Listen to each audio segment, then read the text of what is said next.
90% of the reason most clothing brands fail is because they don't validate their products. And in this video, I'm going to show you what's wrong with not validating your products. The biggest issue is marketing is really only one piece of the puzzle. And if you don't have any data, you're essentially shooting in the dark, crossing your fingers and hoping all this time, energy, and money you're putting into the designs are going to work, which ultimately means for most of the clients that we talk to, which by the way, we're an agency that helps scale clothing brands from 10, 20, 30, 40, 50K months. If you want to apply, link down in the description for that. But it ultimately means for most people that they waste money on ad spend. They blame the marketing for a crime that it didn't even commit.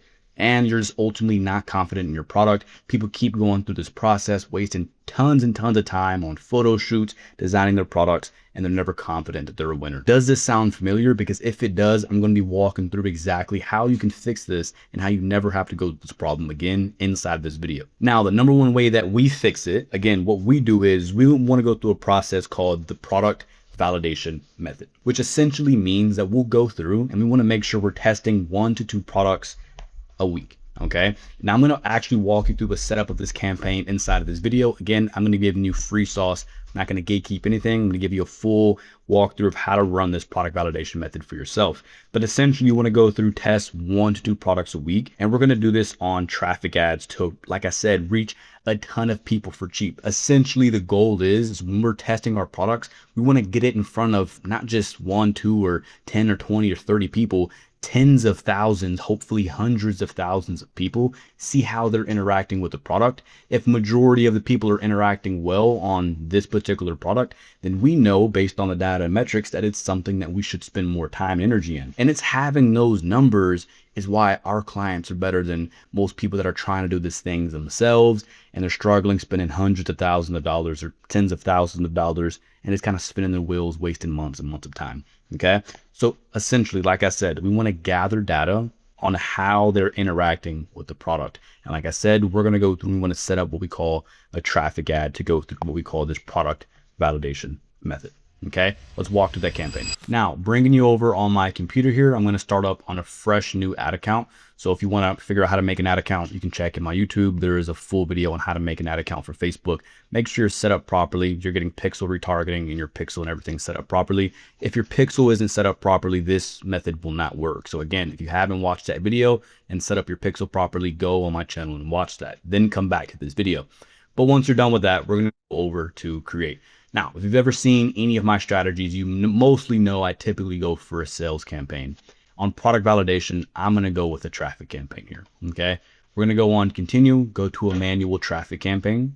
Okay, we're going to push this X right here, and I'm just going to call this the Sanders Consulting Product Validation. Cool. So buying type, we're going to stick with auction, and we're going to make sure this is on a CBO budget. Typically for product validation, I want you guys spending about $30 a day. Now, if you're on a tight budget, you can get away with 20 bucks, but I would want to make sure you're on 30 bucks a day. The good part about this is this isn't going to run for a month, right? This is a campaign that you're going to be able to make fast and quick changes on. And within 5 to 7 days, you're going to know if products are better than others, or if any of your products have any validity or validation at all.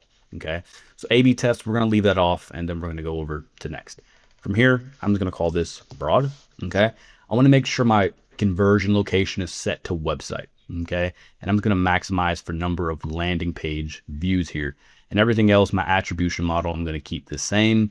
Budget and schedule. For schedule here, we're going to come click on this. I'm going to set this the next day at 12 p.m.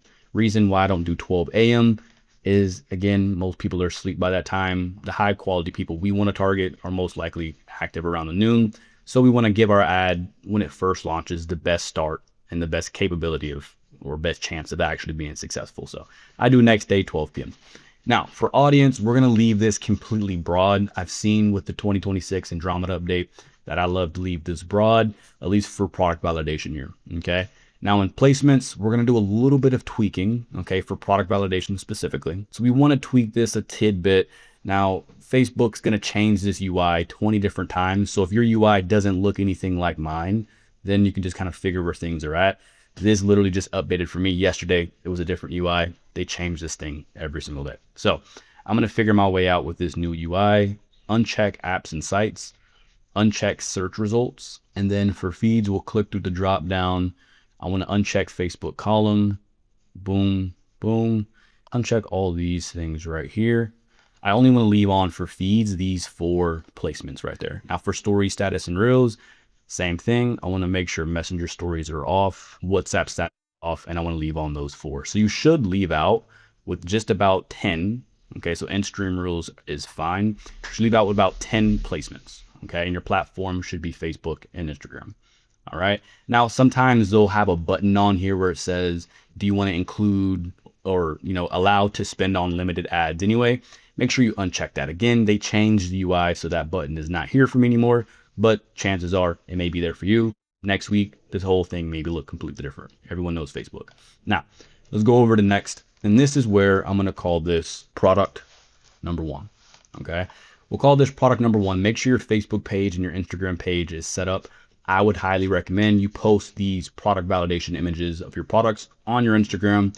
Builds good social proof, gets you good followers when you run the ads actually straight to your Instagram. That way, followers, people interact, follow, comment, like, all the fun stuff, right? So we're going to stick on manual upload here. Single, turn off multi-advertiser. Website should just be your website URL here. And from here, I want to make sure that I go to create ad and I want to do an existing post. Again, I love when possible to link my Instagram into this, so that way we have Facebook page and my Instagram getting maximum amount of engagement. If you don't link your Instagram, it's fine, but just know you're cutting off half of that engagement with Instagram, which is just more free publicity for your brand. So for here, this is where you just want to select on an image of your product. Okay, so select on the products. We're going to select one image from one unique SKU of product. So for instance, if I'm running a jacket, I'm going to select one black jacket. If I'm running also a pink jacket, the next ad, I'm going to do a pink jacket. Okay. We're going to go with this ad right here. So I love to make sure that this ad is as simple as possible. You see here, just a pink background, and we have, our model here with the actual piece on, and it's both of these pieces that we're selling. Again, want to make it just mainly about your product and very as simplistic as possible, and only select one product at a time. Now from here, once we selected that product, we'll go down and make sure you put the actual website product page here. So make sure it's running to the product page for whatever this product is. We'll put that there, and then we'll go into shop now. Okay, so always make sure that's shop now. For creative placements, I always love to turn these off. Okay, so I turn off literally every single one. I've tested pretty much all of them. They all lower or just look really weird when they actually run. So I turn them off. And now what we're going to do is we're going to duplicate this. So we're going to quickly duplicate. And then we're going to do the next thing I was telling you guys. So we're going to copy this over to product number 2.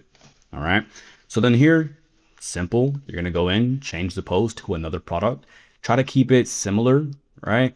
But I'm just going to change it over to another product. Again, that's pretty much focused on the product that I'm trying to sell. You can see right here, it's focused highly on these shorts and this shirt right here. Those are the 2 products that we're wanting to test right here. You want to do this with as many products as you want, right? Typically up to around 7 or 10 in one campaign alone. You have one campaign, one ad set, and 7 or 10 with all different SKUs. Try not to put the same product in the same ad, because then that would be a little bit redundant. But once you post this campaign, I'm going to show you guys what you should look for and how you actually know if a product's going to be better than the other product, and how you know if a product's going to be an overall winner. Now, if we go through, you guys can see here's a campaign that I set up for the exact same brand. You can see we put in probably around 10 products, and they're all different products, different ads. I want to show you how to read these metrics and how to make decisions based on them. So you're going to be looking at 2 really main and potentially a third, if you get it, metrics here. So you want to make sure that your columns are set up for CTR all, right? So if you don't have this click-through rate or CTR all, you can always just go to customize columns and then add that up here, all right?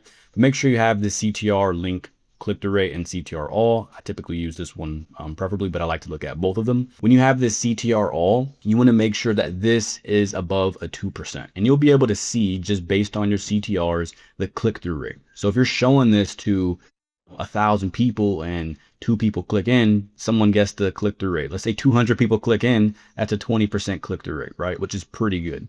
Now, if it was only, well, actually that's a 2% click-through rate. You guys get the point. That's how click-through rate is. So if you're showing an ad to a certain amount of people, you want that engagement, people actually showing interest in buying the product. They're actually clicking through. Now, the second thing you're going to look for is the second thing that they do when they click on a website. Can you guess? They click on a website. What's the next thing that they can do? Add it to cart. So then you want to look at add to carts. You want to look at and separate, hey, if I spend the same amount of money on all these products, one gets more clicks than the other one, right? And another one got more add to carts than all of them. That product that got the most clicks, most add to carts, and potentially the third metric you want to look for is purchases. If you get a purchase, obviously it goes without saying, it most likely can be better than the other products, right?